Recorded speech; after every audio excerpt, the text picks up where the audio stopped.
நான் இந்தியாவில் ஒரு ப்ரெஸ்டீஜியஸ் மெடிக்கல் காலேஜில் செல்ஃப் ஃபினான்சிங் சீட்டை லூஸ் பண்ணது வெறும் 2 மார்க்கில்.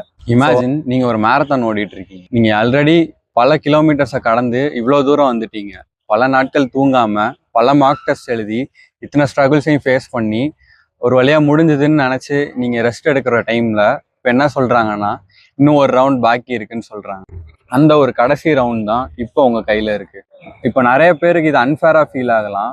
நிறைய நீட் ஆஸ்பிரன்ட்ஸ் இப்போ மென்டலி ரொம்ப டயர்டாக இருப்பீங்க. பட் ரிமெம்பர் ஒன் திங், இந்த ஹார்ட்ஷிப் உங்களுக்கு மட்டும் இல்லை, எழுத போகிற ஒவ்வொரு நீட் ஆஸ்பிரண்ட்டுக்கும் இந்த சேம் ஹார்ட்ஷிப் தான். ஒரு மேரத்தானில் ஃபர்ஸ்ட் ரவுண்டில் வின்னர்ஸ் டிசைட் ஆக மாட்டாங்க. கடைசி ரவுண்டில் யார் ஸ்ப்ரிண்ட் பண்ணி ஃபர்ஸ்ட் வராங்களோ அவங்க தான் கான்கர் பண்ணுவாங்க. சோர்வானவங்க மென்டலி கிவ் அப் பண்ணிடுவாங்க. ஆனால் சாம்பியன்ஸ் என்ன பண்ணுவாங்கன்னு தெரியுமா? எல்லாரும் ஸ்லோ ஆகிற நேரத்தில் வேகமாக ஓட ஆரம்பிப்பாங்க. ஸோ ஏன் ரீ எக்ஸாம் வருதுன்னு யோசிக்கிறத விட்டுட்டு இந்த ஆப்பர்ச்சுனிட்டியை யூஸ் பண்ணி எப்படி ஒரு 50 மார்க்ஸ் இன்னும் எக்ஸ்ட்ராவாக வாங்குறதுன்னு யோசிங்க. ஃபர்ஸ்ட் நீங்கள் பண்ண வேண்டியது, போன எக்ஸாமில் நீங்கள் பண்ண மிஸ்டேக்ஸை ஃபஸ்ட்டு ரெக்டிஃபை பண்ணுங்கள்.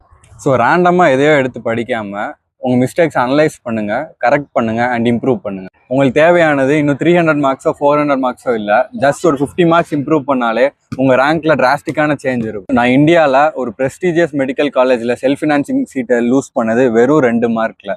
ஸோ நல்லா திங்க் பண்ணுங்கள். ஒரு 50 மார்க்ஸ் இம்ப்ரூவ் பண்ணால் உங்கள் ரேங்க் எங்கே இருக்கும்னு நல்லா யோசிச்சு பாருங்கள்.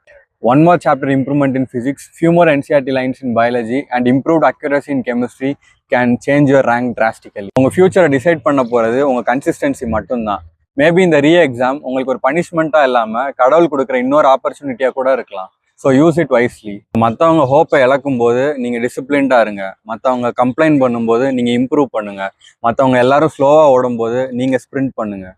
ஸோ நீட் எக்ஸாமுக்கு ப்ரிப்பேர் பண்ணிட்டு இருக்கேன். உங்கள் ஃப்ரெண்ட்ஸ் அண்ட் ஃபேமிலிக்கு இந்த வீடியோ ஷேர் பண்ணுங்கள். For more need related updates என்ன ஒரு ஃபாலோ பண்ணிக்கோங்க.